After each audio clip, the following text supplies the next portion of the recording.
dans le prochain épisode de Demain nous appartient. Samuel reçoit plusieurs visites inattendues, Jessica renoue le contact avec sa mère, et Clémentine prend une décision qui va bouleverser sa vie. Attention, les paragraphes qui suivent contiennent des spoilers sur l'épisode de Demain nous appartient diffusé demain soir sur TF1. Si vous ne voulez rien savoir, passez votre chemin. Jeudi 22 novembre dans Demain nous appartient. Soraya, qui a tout fait pour persuader son père d'aller se dénoncer à la police, commence à douter. Maintenant que Nour est sortie du coma et que leur famille s'est retrouvée, elle se dit que l'arrestation de Bilal ferait tout exploser. Si tu vas en prison, tu nous laisses toutes seules. Qu'est ce qu'on va devenir sans toi? Mais Bilal tient à aller jusqu'au bout. Il ne veut pas que ses proches apprennent la vérité de la bouche de Shardo. Leïla, de son côté, rend visite à Samuel. Elle lui dit que leur histoire était belle mais qu'elle a fait son choix. Si est-il un miracle que Nour se soit réveillée et elle ne veut pas briser le bonheur de sa famille. Elle ne reviendra pas. Samuel ne comprend pas qu'elle se sacrifie ainsi. Énervé, il lui lance qu'elle est comme toutes les autres, elle ne mérite pas qu'il la aime. Mais les visites enchaînent pour le docteur Shardo. En effet, à l'hôpital, son père vient lui demander où il en est dans son enquête et Samuel prétend qu'il s'est trompé et que ses freins n'ont pas été trafiqués.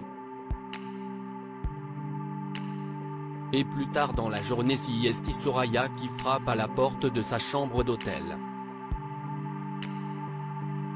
Elle lui dit qu'elle sait qu'il peut faire beaucoup de mal à sa famille et que c'est certainement tentant maintenant que sa mère l'a quitté. Samuel ne semble pas très concerné mais lui promet une chose, il ne fera jamais de mal à Leïla. Au commissariat, Lucie et Georges poursuivent leur enquête en douce. Ils remarquent que quelqu'un a trafiqué les bandes de vidéosurveillance du parking de l'hôpital.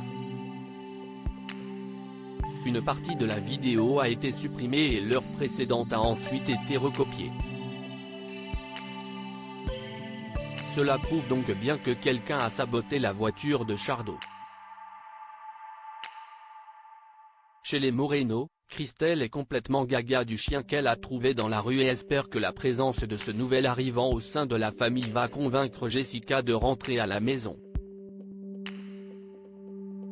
Et effectivement, cela fonctionne.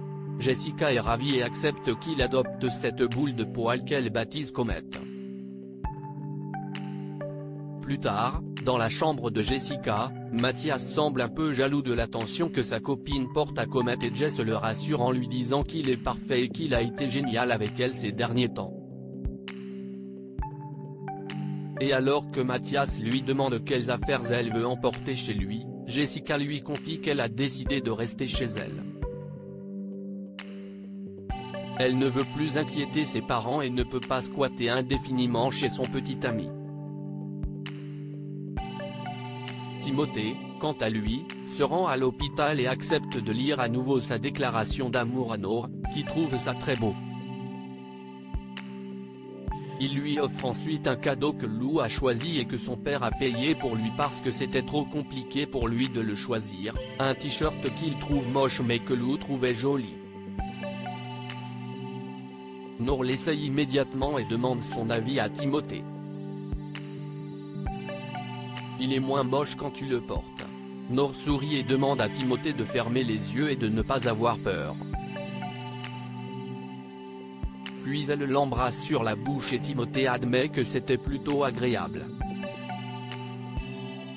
Enfin, Clémentine vit de plus en plus mal le fait d'être en fauteuil roulant et ne saute pas au plafond lorsque son mari lui annonce qu'il va faire installer des rampes d'accès dans l'immeuble. Heureusement, Maxime lui rend visite dans le courant de la journée et cela remonte le moral de la professeure de sport. L'adolescent lui annonce qu'il l'a inscrite pour un marathon en mars et Clémentine ne voit pas trop comment elle pourrait concourir en fauteuil. Maxime lui rétorque alors qu'elle va remarcher et qu'elle sera prête à temps pour le marathon, il en est persuadé. Le soir venu, Clémentine prend une décision de taille. Elle annonce à Olivier qu'elle est amoureuse de Maxime et qu'ils veulent être ensemble désormais. Olivier ne croit pas ses oreilles. Il s'énerve et demande à sa femme si elle réalise qu'elle le quitte pour un gosse dont elle est la professeure.